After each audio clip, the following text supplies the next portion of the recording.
Oui, parfois on se retrouve avec des lignes seules en fin de colonne ou en début de colonne, mais on va régler ça, c'est les options d'enchaînement. Donc, qu'on a déjà utilisé pour indiquer que le titre démarrait, le sous-titre, là, le titre second niveau commençait en début de colonne. Mais c'est là aussi que ça se passe pour régler automatiquement les problèmes là. OK. Alors, je vais juste vous montrer quelque chose ici. Le bloc ici chez moi, vous le voyez, qui contient deux colonnes. Il y a une des colonnes qui est vide parce que on a le titre qui part à la colonne de la page de droite, logique, il est réglé comme ça. Donc, ce qu'il est possible de faire, c'est l'équilibrage des colonnes. Dans les options de bloc de texte, CTRL B ou commande B, vous avez automatiquement l'équilibre des colonnes qui peut être enclenché. Et là, ça équilibre les colonnes. Ça va répartir les choses sur les deux colonnes. Voilà, tout simplement. Il se trouve que ces blocs utilisent tous un style qu'on a fait ensemble, un style d'objet. Ils utilisent tous un style d'objet qui s'appelle deux colonnes et je viens de faire une modification. Ah, Donc, il y a d'ailleurs plus qu'une modification qui a été faite, je pense. Qu'est-ce que ça dit? Équilibrer. Non, non, c'est ça. C'est juste l'équilibre des colonnes qui a été fait. Et donc, je peux mettre à jour le style et tous les blocs vont être en équilibre de colonnes du coup. Voilà. Dans le menu, il fallait style d'objet, redéfinir le style. Au départ de ce que j'ai fait manuellement sur le bloc. sur la fin. Ah, c'est sûr, ça a des répercussions partout. Mais attention, c'est pas nécessairement gênant d'avoir du vide comme ça, comme celui qu'on a ici. Il faut pas avoir peur du vide. Plus vous mettez du vide dans la mise en page, plus ça va faire haut de gamme. Et en plus, c'est agréable, ça va aérer, ça va faire moins remplissage. Donc ça, c'est une astuce en mise en page. Plus vous voulez que ça fasse bas de gamme, plus vous remplissez. Plus vous voulez que ça fasse haut de gamme, plus vous mettez du vide.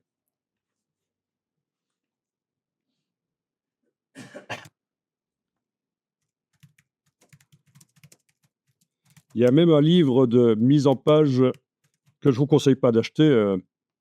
Je vous montre juste qu'il existe pour vous dire à quel point c'est important de jouer avec le vide en mise en page.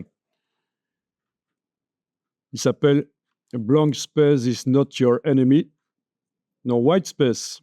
White Space is not your enemy. Mais en fait, quand on parle d'espace vide, d'espace blanc, ça peut être des photos aussi. Hein, ça peut être des photos, un fond de photos. Donc, vous voyez, ça, c'est un livre qui existe, qui explique comment faire de la mise en page pour jouer avec les espaces vides. Ici, j'ai fait une recherche sur des posters qui jouent avec l'espace vide. C'est très haut de gamme. Ikea qui veut faire dans le haut de gamme maintenant. Pourquoi pas? Ils ont du haut de gamme, au fait. Hein. Si vous voulez dépenser des milliers dans des meubles chez Ikea, c'est possible. Vous voyez ça, du vide. C'est comme un peu l'appel, quoi. Oui, exactement, Apple. Aussi, oui, oui, tout à fait.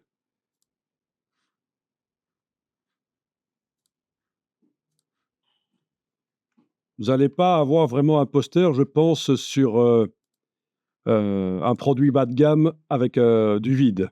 Ce sera plutôt du remplissage. Voilà, c'est ça. Parce que si on veut vendre du bas de gamme, on fait du remplissage pour faire comprendre que on ne gâche pas de l'espace. Notre brochure, on l'a exploité vraiment à fond. On a mis de l'information partout plutôt qu'une grande brochure qui coûte cher. Enfin, hein. La foire au boudin, oui. Et donc, parfois même, on va, pour du bas de gamme, salir les photos pour donner l'impression que ça a été imprimé avec une mauvaise technique d'impression. Un traitement Photoshop pour que ça fasse pas trop cher. Mais là, on est dans l'inverse. On est dans le haut de gamme avec tous ces posters intéressants qui utilisent beaucoup le vide. C'est un peu extrême ici quand même, mais bon. Ils ne comptent pas faire l'espace négatif. Il y a de l'espace négatif ici, mais je ne l'ai pas montré jusqu'à présent. Mais on en voit, oui. un jeu avec les espaces négatifs, forme contre forme. Oui, le moteur de recherche me montre certaines choses. Si je cherche juste poster design, je vais trouver des choses intéressantes aussi. Voyons ça. Voilà, ça c'est jouer avec l'espace vide. Quand je vous disais que c'est pas nécessairement du blanc, ça peut être une photo où il n'y a rien, quoi. Ça aussi.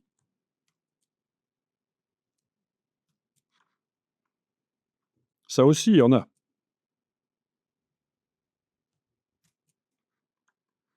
Là aussi, beaucoup d'espaces où il n'y a pas d'information. Voilà des astuces de mise en page. Là aussi, il y a de l'espace vide, même si c'est la photo des buildings, il n'y a rien comme information. Dans des affiches. Pardon? T'arrives plus souvent dans une affiche. Oui, parce qu'une affiche, une affiche, mais ça peut être une couverture de livre aussi, voilà, et même dans un magazine. Des brochures. Donc, vous avez l'astuce hein, pour donner un aspect haut de gamme. N'hésitez pas à créer du vide. Évidemment, si vous avez le client à côté qui vous dit ce qu'il faut faire, vous allez obtenir à la fin un document Word pour faire la pub de la foire au boudin. Évidemment. Donc, tout à l'heure, on a mis les images qu'on allait utiliser là sur le côté. On les a mises sur un calque qui s'appelle Image ancrée. On l'a prévu, on l'a créé spécialement pour ça. Sauf que dès qu'on la copie et qu'on la colle dans le texte, évidemment, elle arrive sur le calque texte principal. Donc, quelque part, les images, elles ne vont pas rester sur le calque image ancrée. Dès qu'on les colle dans le flux du texte, elles arrivent logiquement là où se trouve le bloc de texte.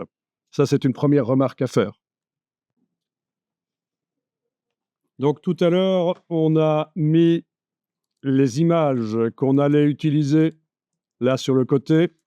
On les a mises sur un calque qui s'appelle Image ancrée. On l'a prévu, on l'a créé spécialement pour ça.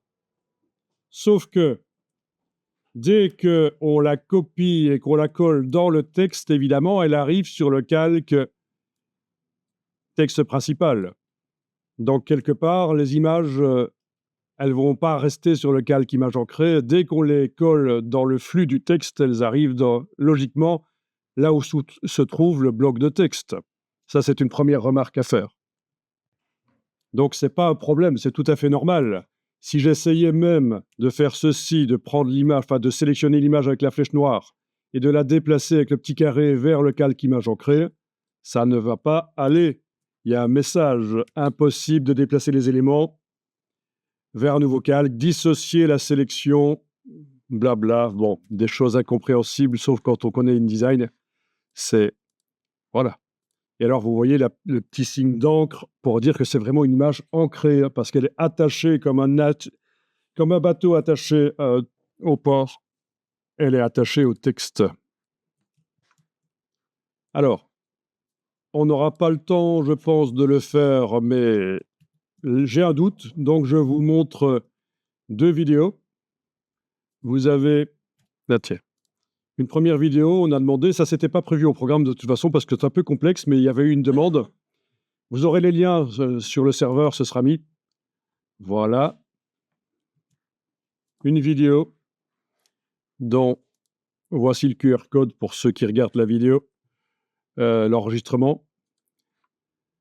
Donc sur la création d'une table des matières modifiable. Tiens, il y a une erreur dans le titre, je vais corriger ça. C'est pas une table des matières, c'est une table.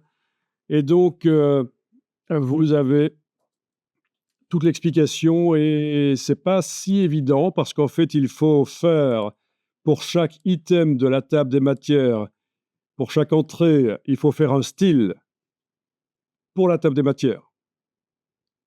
Et puis, automatiquement, on demande à InDesign en fonction des titres et des sous-titres. premier niveau, deuxième niveau, etc., on lui demande de faire automatiquement la table des matières. Mais vraiment, l'astuce pour que ça fonctionne, la création d'une table des matières, c'est que la table des matières, chaque ligne doit avoir son style. Sinon, c'est impossible de faire quelque chose de bien. Ok, alors, voyons un peu ça. J'avance un peu. Est-ce que je vais dans la vidéo jusqu'au point de conduite, les petits points, je pense. À un certain moment, on devrait arriver jusqu'au petit point de conduite, mais c'est pas certain. En tout cas, c'est relativement complet pour étudier l'étape des matières. Passe au celui-là. Et donc, alors, pour ce qui est de la justification, deux vidéos. La première ici, 2 minutes 36 pour expliquer comment régler la justification, comme pour avoir un beau gris typographique.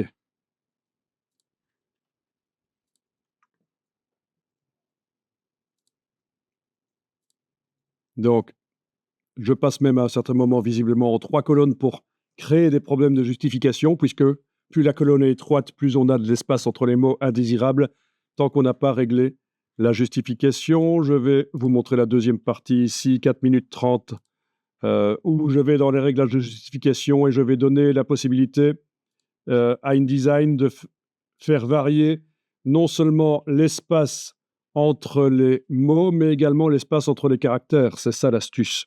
Il n'est pas réglé d'origine pour modifier l'espace entre les caractères. Et donc, il y a ce réglage de justification où on augmente l'interlettrage. En fait, il faut faire une valeur négative ici, une valeur positive ici. On peut même aussi faire varier la largeur des caractères. Glyphes, c'est les caractères. Pas seulement les lettres, mais tout type de caractères. C'est ce qu'on appelle les glyphes. Voilà. Et l'intermo, il est réglé comme ça à l'origine. Vous voyez un peu, on donne de la souplesse à InDesign pour arriver à coller le texte de chaque côté de la colonne. Donc, c'est pas compliqué. Vous avez une vidéo qui vous l'explique. Nous, actuellement, dans le document, on a du texte qui est en drapeau. Donc, il n'y a pas les problèmes d'espacement entre les caractères. Ça pourrait être amélioré quand même comme aspect, parce qu'à un certain moment, on est passé de Garamond, je pense, si je me souviens bien, vers Arial. Et donc, entre-temps, on n'a jamais vraiment réglé l'aspect du texte, malgré qu'on a changé la police. Parce que quand on change de police, parfois, on a des caractères plus grands. À même corps de police, parfois, certains caractères sont dessinés plus grands. Donc, voilà. On a un interlignage qui apparaît faible ici, alors qu'avec le Garamond, je pense qu'il apparaissait plus aéré.